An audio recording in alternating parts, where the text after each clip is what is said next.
नमस्कार बंधुरा तोमरा के केमन आछो आशा करी तोमरा सकले भालो आछो आमिओ भालो आछि। प्रत्येक दिनेर मतन आजकेও आमि तोमादेर संगे हाजिर हये गेछि नतून एकटा रेसिपि निये। आजके आमि तोमादेर सामने देखाबो एकटा हेल्दी रेसिपि। तार जोन्नो कि लागबे सेटा एक झलक देखे निये जाक। प्रथमे आमि किछुटा घरे पाता दई नियेछि, तोमरा चाइले एटा बाजार थेके किने आनतेও पारो। दইয়ের মধ্যে আমি এক এক করে উপকরণ দিয়ে দেব। কিছুটা পরিমাণে স্বাদ অনুযায়ী লবণ, হলুদ, কিছুটা লঙ্কার গুঁড়ো, কাশ্মীর লঙ্কার গুঁড়ো আর দিয়ে দেব কসুরি মেথি আর ঘরে তৈরি করে রাখা গরম মশলার গুঁড়ো। সব উপকরণ আমি একসঙ্গে ভালো করে মাখিয়ে নেওয়ার পরে একটা তরকা ফ্রানে কিছুটা তেল দিয়ে তাতে আমি সামান্য সর্ষে ফোড়ন দিয়ে কিছুটা কারি পাতা দিয়ে দেব। কারি পাতা সর্ষে যখন ভালো করে ভাজা ভাজা হয়ে যাবে, নামানোর সময় আমি একটু কাশ্মীর লঙ্কার গুঁড়ো দিয়ে নামিয়ে এই যে দইটা আমি ফেটিয়ে রেখেছিলাম সেই দইয়ের মধ্যে দিয়ে দেব।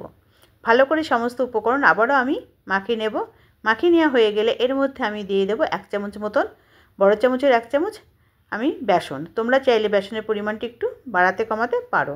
এইভাবে সেই বেসনটাকে ভালো করে মাখিয়ে নেওয়ার পরে আমি দুটো কাঁচা লঙ্কা একদম মিহি করে কেটে রেখেছিলাম, সেটা আমি এর মধ্যে দিয়ে দেব।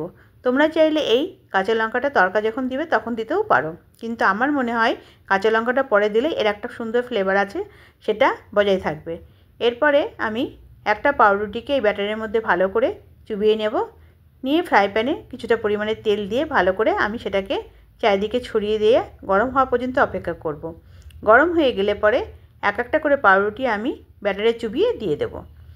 এইভাবে দিয়ে দেওয়ার পরে কিছুক্ষণ অপেক্ষা করতে হবে। অপেক্ষা করলে পরেই কিন্তু আমাকে আবার উল্টে দিতে হবে।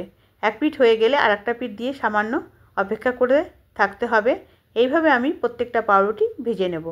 সামান্য এপিট ওপিট করে নিলে কিন্তু আমার পাউরুটি রেডি হয়ে যাবে। এইভাবে আমি সমস্ত পাউরুটি ভেজে নিলাম। ভেজে নিয়ে চলে এলাম পরিবেশন করার জন্য। পরিবেশন করার সময় আমাকে কিন্তু খেয়াল রাখতে হবে কি করে আরও সুন্দর করে পরিবেশন করা যায়। তার জন্য আমি কিছুটা পরিমাণে কাঁচা পেঁয়াজ কুচি করে নিয়েছিলাম, সেটা আমি উপর থেকে ছড়িয়ে দেব। আর নিয়েছিলাম কিছুটা পরিমাণে ধনেপাতা। ধনেপাতাটাও আমি উপর থেকে গার্নিশ করার জন্য দিয়ে দিলাম। দিয়ে আমার পরিবেশন করার জন্য রেডি হয়ে গেলাম। এবার তোমাদের কেমন লাগলো, যদি ভালো লাগে তাহলে লাইক কমেন্ট শেয়ার করে দিও।